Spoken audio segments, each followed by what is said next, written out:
everyone, it's me, Terri of the Yarn Joy podcast. Welcome back to another episode of Tuesday Tidbits. Well, so in today's Tuesday Tidbits, I thought that I would do a crochet tag. These are 20 questions that were going around about, the date on this one says September the 9th. I'm looking on my phone. September 9th, 2022. So the questions have been around for a while, but I never did these questions, or at least I don't think I did. And I just thought that I did have some requests on topics for Tuesday Tidbits, and some of it was kind of some like my favorite things as far as favorite yarn and hooks and different things.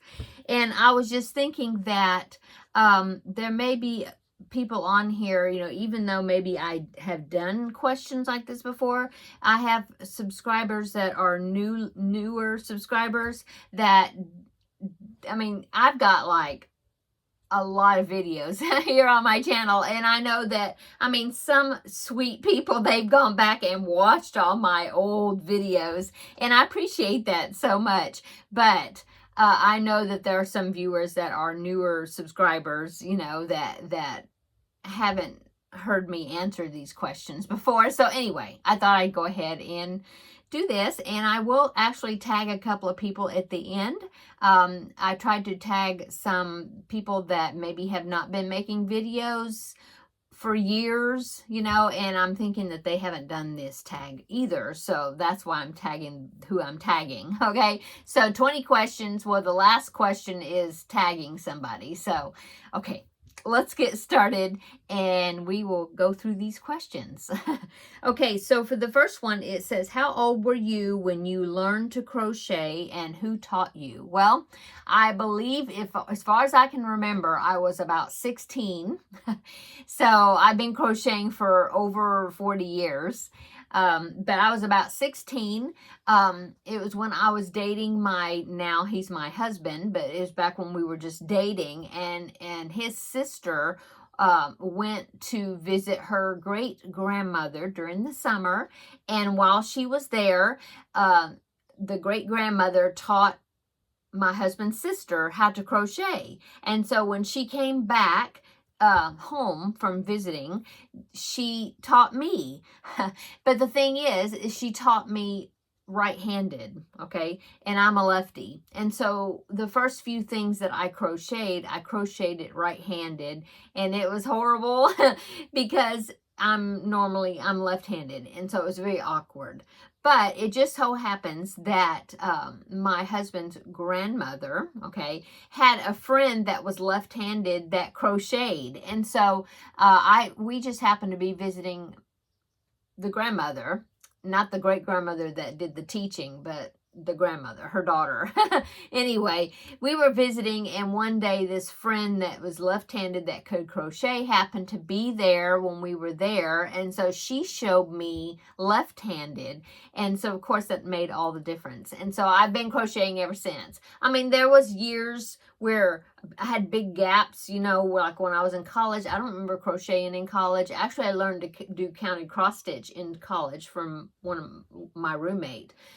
So there was years through out of that over 40-year span that I was saying that I crocheted that I didn't crochet, but then I would pick it up again, Anyway, so that is how I learned to crochet, and who taught me. It was my boyfriend. Now he's my husband, but at that time it was my boyfriend, his sister.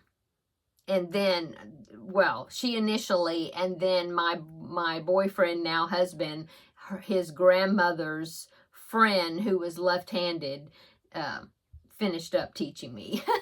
Okay, so long explanation. That was number one. Okay, number 2, what was the first thing that you remember making? I learned to crochet making a granny square. So that was the first thing I remember making, was a granny square. And then my item after that was I made 2 granny squares and stitched them together and called it a pot holder, even though it was made with acrylic yarn. So that's my first project. And my mom, I believe, still has that pot holder in a drawer somewhere. It's probably it's probably all fallen apart. But yeah, it was a pot holder. Okay, let's go on.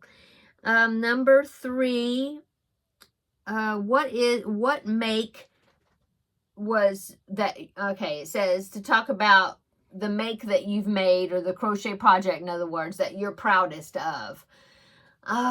Well, the first one, I guess, that comes to my mind is the Sophie's Universe blanket that I made last year, because it was during the 100 days of crafting. I think that's what it was.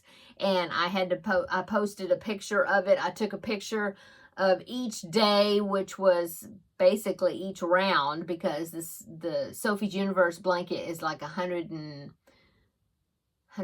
something rounds, 13 or I don't know, something. And so I divided that up where in the beginning I did a few extras to catch up, and then after that it was just a round per day for 100 days. And I took a picture and I posted that on my social media, on Instagram and Facebook, each day. And so people got 100 pictures of that blanket growing. Okay. And so I guess that's the biggest thing, I guess, that I'm proud of, or that's the project that I can think of that I'm the proudest of. Yeah. Okay. Let's go on. Oh, by the way, I'll put a picture. Here is the picture of that Sophie's Universe blanket. I'll put a picture right here so you can see it. So there it is. Okay. Okay, now let's go on to the next question. The next question is question number 4. Show me the oldest ball of yarn that you have in your stash. And I forgot to bring it in here. Let me go get it.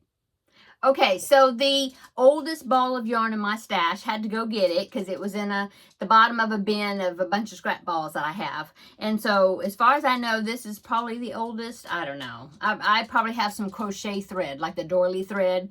That's pretty old also. But anyway, this is the one I can think of. And it's these balls right here. And I don't even know what it is. It's some sort of chenille, like a velvety yarn, but it's really thin, like a number 3 weight or 2 weight, or I don't know.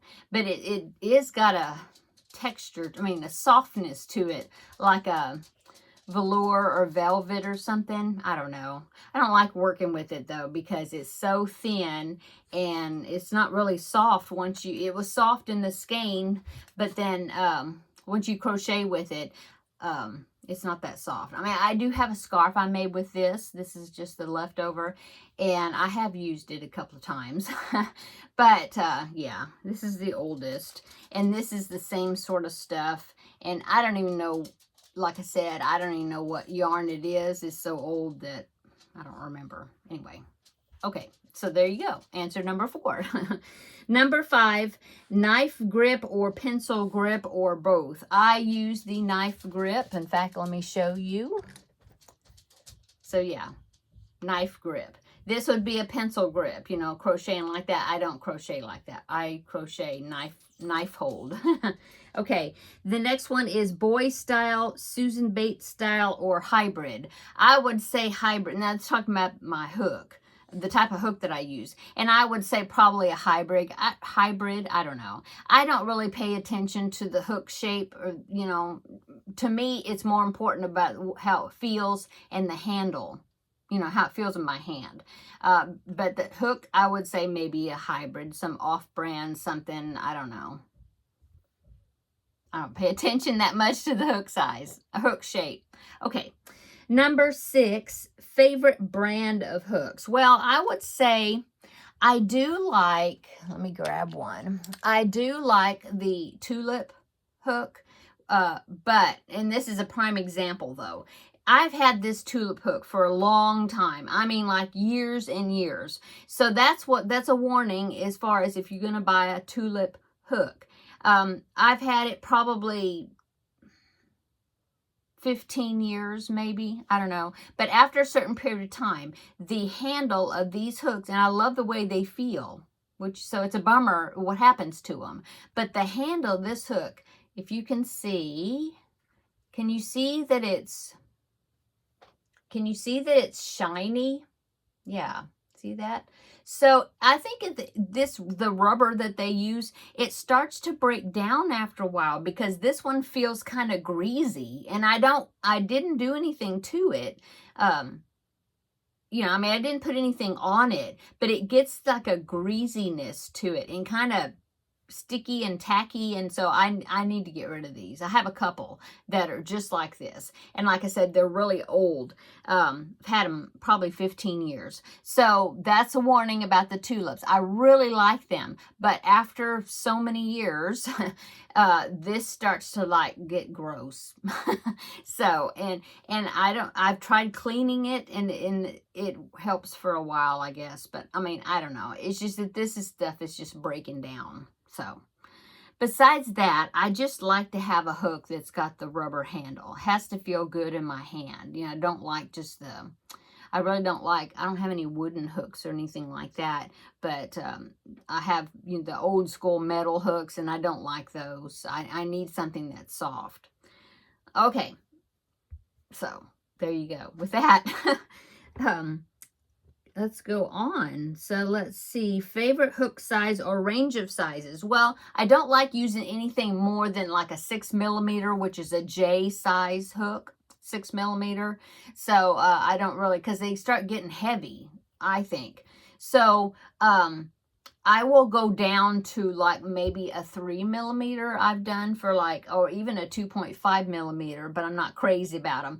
3mm or 3.5 is the smallest that I really like to go. Yeah. That's like for backpack buddies and things like that. You know, things with fingering weight yarn or whatever, DK weight yarn. If I'm really trying to get it small, okay, 3mm.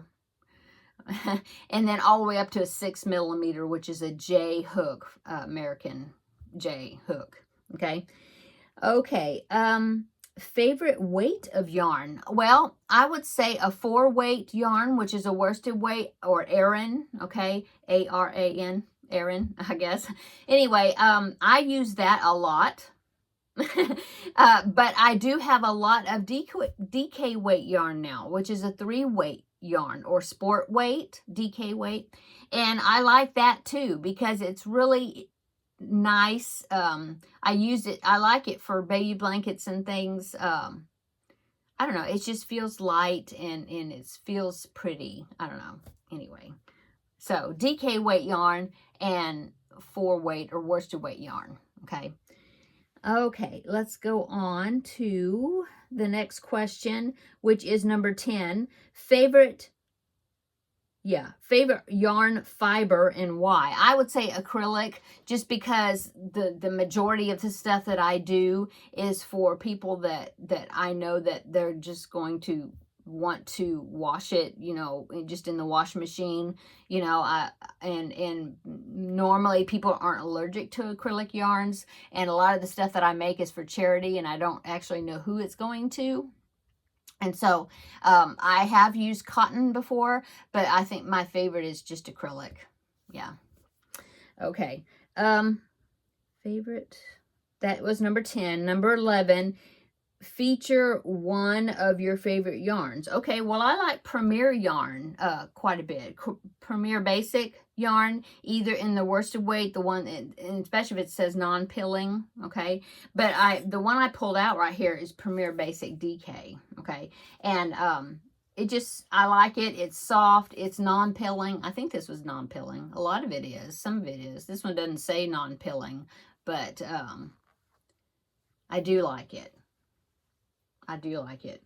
And then, of course, my favorite big yarn right now is this Just Chenille, and it is also from Premier, but it makes the softest amigurumi. In fact, I can't give you a sneak peek because it's in the other room, but I made a bunny just in a couple of days, a little bunny out of this stuff, but the white, and oh, it just feels so soft, and it's so cute. So yeah, those are my favorites. Okay. But I will use anything. I mean, Red Heart Super Saver, I have tons of that. And, you know, I love this yarn, worsted, you know, and any of it, really, just about anything. Okay. let's see, number 12, which is your favorite crochet item to make? Probably amigurumis. Amigurumis, and I like blankets, but small blankets like lap gans, throws, baby blankets, you know, small to medium size projects. But yeah, amigurumis probably would be number 1. Okay. Number 13, which crochet item do you dread making? Wearables. Yeah, because now I make the preemie hats, the baby hats, and I can kind of get away with that because the sizing doesn't matter a whole lot because there's all different sizes of preemie babies. Their head sizes are all different. But yeah, wearables, like if it's something for some specific person, like a jacket, or I mean, I've never made those, but anything that size matters, I dread making because I'm always afraid that the size is going to be wrong and not going to fit the person. Okay, so that's what I dread. Okay, number 14, what's one crochet item that you have yet to make? Well, it's something that I haven't made. I don't think I've made a mosaic crochet project. And I have not made, I've never made a crochet sweater, like a pullover sweater. No. The only cardigan I've made a couple of baby cardigans, and both of them like just barely fit. So yeah, there you go. Okay. Number 15, describe your color palette. I would say cool colors. I like purples and greens and blues, and like, let me pull this out, turquoise and aqua. You know, I love those colors. Yeah. Beachy colors, tropical colors. Okay. Give us your go-to crochet hack. That was number 16. Well, the one I can think of right now is the tutorial I made with the granny square changing colors by using the magic knot. That way you don't have a bunch of ends to weave in. If you want to like change colors each round of your granny square. Yeah. So that is my crochet hack that is my most recent, and it says your go-to crochet hack. So yeah, that's the one I'm using the most right at the moment anyway. I'm using it. Okay. Number 17 is feature a pattern designer that you like and highlight one of their designs. Okay, well, I will have to say Jess Huff. She's got the greatest, not the greatest, but some really cute, precious amigurumi patterns, and they're all for free. She does all that designing, and they're for free. And they're so cute. I've made so many of them. I was looking through my phone, and I was trying to find, because I know I've made a bunch of them. I know that I made her giraffe, and I made her rabbit a couple of times, and I've made her bear, Theodore the bear, I remember his name, at least twice, maybe 3 times. I've made her Jazz the unicorn. I've made that one. I've made the zebra once. I was looking for pictures in my phone because I know I've made all of these, and I could only find 2. Theodore the bear, and then the last one I did of Jess Huff was her cow. And so let me go ahead and put the cow in right here. So here is the cow pattern. That's the one I'm featuring because that's the most recent one I've made, or the last one I made of hers. So there it is. So cute. Her patterns turn out so cute. Easy to follow. I never have any trouble as far as putting them together, you know. And before her earlier patterns, you had to sew the arms and legs and head on and everything. But now I think she has changed in her more recent patterns, has where you can crochet in some of the parts. So I think she's changed some of her ideas. Oh, and I made her cat. She had a cat. I made a Siamese cat, and it was her pattern. And I don't know where all the pictures, who knows where the pictures have gone. I've showed them on my YouTube channel over the years, but yeah, I couldn't find the pictures except for the cow. So there you go. And a bear, but I just showed you the cow. Okay, so that is number 17. Number 18 is, what is the next pattern that you want to make? Well, I was looking through my pattern list that I've had, and of course I mentioned the pick 11, where I picked out like 11 blankets that I wanted to make, and so I have that, but besides that, and I made a video for that, so that was like at the beginning of the year, so I'll put that video down below in the description box if you want to see that. But I would say the next pattern I want to make, I think, is one of the hand puppets, because it's made out of the chenille. It's a pattern I just bought, and I haven't made it yet, and I just made that bunny, but now that I'm done with the bunny, I think I'm going to start making one of those hand puppets. Yeah, so I think that's probably one of the next patterns I make. Okay, and then let's see, number 19 is the biggest tip for beginners. Well, I would say my biggest tip is to weave in your ends. If you're changing colors a lot on a project, weave in the ends as you go, because that way you won't have a whole lot of ends at the end of the project, unless you like weaving in lots of ends. Some people feel like it's therapeutic, but I don't. And so, yeah, if I'm changing colors a lot, I don't go more than just a few rows, and then I stop and I go back and I will weave in those ends, because yeah, I don't like leaving them to the end. Okay, and then the last number 20 is to tag someone else to do these questions. So I have 2 people I'm going to tag. So the first person I'm going to tag, and I looked at their channel and I don't think they've done this tag. So the first one I'm going to tag is Kim of Kim Loves Arty. Kim, I hope you will do these questions. I know a long time ago you tagged me in some type of tag, and I don't even think I actually even did it, which I feel really bad about. So I'm going to tag you in this, and I hope that you will do these questions, because I would love to hear your answers. Okay, so Kim of Kim Loves Arty, and I will put her channel down below in the description box. And the next person I'm going to tag is actually 2 people, and it is K and K Crochet, which is KK and Kristen. I would love to hear your answers on these 20 questions. I looked through your channel and I didn't see that you, or Kristen, KK or Kristen, either one of you, I don't think you've done this tag. And so, yeah, I would like to hear your answers. And if you have done them, then that's okay. I mean, you don't have to do it. But and besides that, anybody that wants to do it that hasn't done these questions or hasn't done them in a long time, and you'd like to, maybe you've changed your answers on some of these, as far as maybe you changed your favorite yarn choice or whatever, you know, then yeah, go ahead and do it. And I would love to see the answers, you know. Okay, so I will put the questions to this tag, I'll put it down below in the description box, okay, so that way you'll see the questions. If anybody else would like to do a video and answer the questions, then they'll be down below in the description box for you, so then you can answer them as well. Okay, I'm going to go. Hope you enjoyed this Tuesday Tidbits. Hope you got some good work done on some projects while I was answering these questions. So come back tomorrow and we will do another video, Crafting with Friends. I'll sit down and in the other room with you, and we will just have a nice visit, and I'll let you know what I did over the weekend and what I'm working on and all that good stuff. So yeah, we'll see you tomorrow in the next video. Bye.